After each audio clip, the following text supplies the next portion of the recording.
اهلا بيكم. يلا بقى تعالوا نعمل مع بعض شوية عيش كده واملي بيتك خير يا ست الكل. شايفين الجمال؟ يلا، ولا محتاجة فرن ولا اي حاجة، على البوتاجاز من فوق واعملي احلى عيش. انا معايا بولة حاطة فيها 3 كوبايات ونص من الدقيق. عايزة تضاعفي الكمية براحتك، تعملي كمية اكبر. حطيت عليها نص معلقة صغيرة من الملح ومعلقة صغيرة من البيكنج باودر. هبدأ بقى اقلب معايا المواد الجافة دي. وهنا معايا البولة فيها مية دافية، يعني المية ولا هي فترة ولا هي سخنة قوي، هي دافية كده. معايا بقى كوباية من الزبادي، هدوبها معايا في المية دي، ودي اللي هعجن بيها الدقيق بتاعي. هدوب الزبادي كويس في المية، وابدأ احط المية ايه يعني حاجة بحاجة، ما تحطهاش مرة واحدة، علشان طبعا إيه نوع الدقيق بيختلف. يعني ممكن 3 كوبايات ونص من دقيق ياخد كوباية مية، ياخد اقل اكتر من كوباية مية، فحطي المية ايه حاجة بحاجة. ابدأ اعجن معايا. وبعد ما عجنت بقى معايا هنا حوالي معلقتين من الزيت، هلم بها العجين بتاعي وهلمه كويس. انا عايزه بقى العجينه تبقى طريه كده، ويعني ايه مش بتشبط في ايديكي. مش هسيبها بقى تخمر ولا اي حاجه، انا عجنت خلاص. هبدا بقى ايه اكورها لكور صغيره.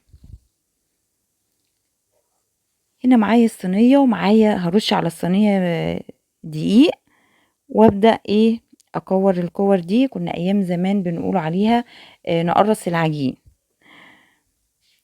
وابدا ايه ايديا فيها دقيق، واعملي بقى الكميه اللي انت عايزاها. انا عملت الكميه دي 8 كور متوسطه واتنين صغيرين، هتشوفوهم انا عملتهم اتنين صغيرين دي. ممكن بقى تعملي الكميه كلها كور متوسطه براحتك، هتشوفي الحجم اللي هو المدور. او لو انت عايزاها تبقى صغيره وتعمليها ايه بالسندوتشات كده، هتشوفوها معايا. بعد ما كورت بقى العجين او قرصته بقى زي ما كنا بنقول ايام زمان، هبدأ افرش المفرش عشان ايه ابطط بقى العجين. ايوه، ما انا طبعا عاجنه وهخبز يا جماعه. إيه هنا بقى احط في قبل ما احط العجين او الرغيف معايا على المفرش، حطيت دقيق، واحط رشه دقيق خفيفه من على الوش، وابدا ايه ابططه بقى. هنا بقى معاكي النشابه البطاطه بتاعت زمان ديت، وابداي ايه بططي بيها. ولازم العجين يكون رقيق، ما يبقاش ايه تخين، علشان ما يبقاش معجن معاكي ويستوي. يعني سمك الرغيف كده حوالي يبقى بتاع سنتي.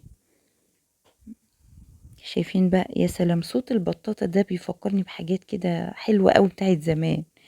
هنا بقى انا كنت حاطة على البوتاجاز الطاسة تسخن. اول رغيف معاكي ممكن ما يقبش عادي، من تاني رغيف كده هتلاقي خبيز العيش بدأ وتسويته يتظبط معاكي. زي برضو لما بتخبزي في الفرن، اول رغيفين كده ما بيبقوش مظبطين لغايه ما الفرن ايه يسخن قوي، ويبدأ العيش يطلع معاكي مظبوط. هنا الطاسه ما اناش حاطه فيها اي زيت او اي ماده دهنيه، هي سخنه بس. وابدا احط ايه العيش بتاعي.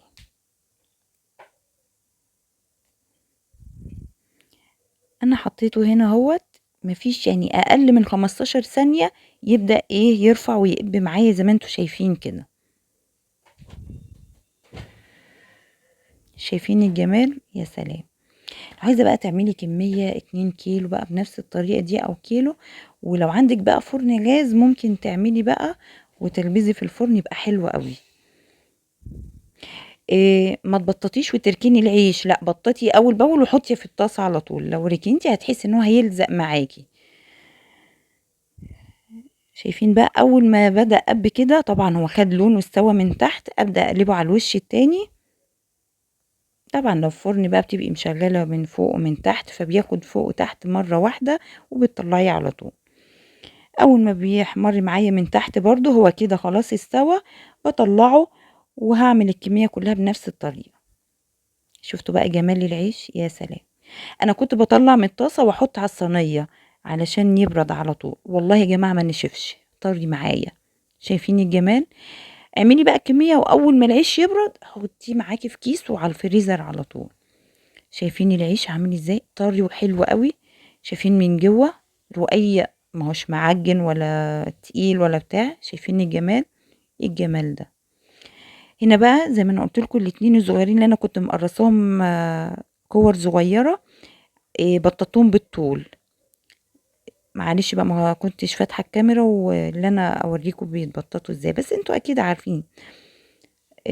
دي بقى ينفع للسندوتشات للولاد، احشيها بقى اي حاجة، بطاطس، جبنة رومي، لانشون، اي حاجة. ايه رأيكم؟ طعمه حلو قوي زيه زي الرواق. جربوه وقولوا لي ايه رأيكم في الكومنتات.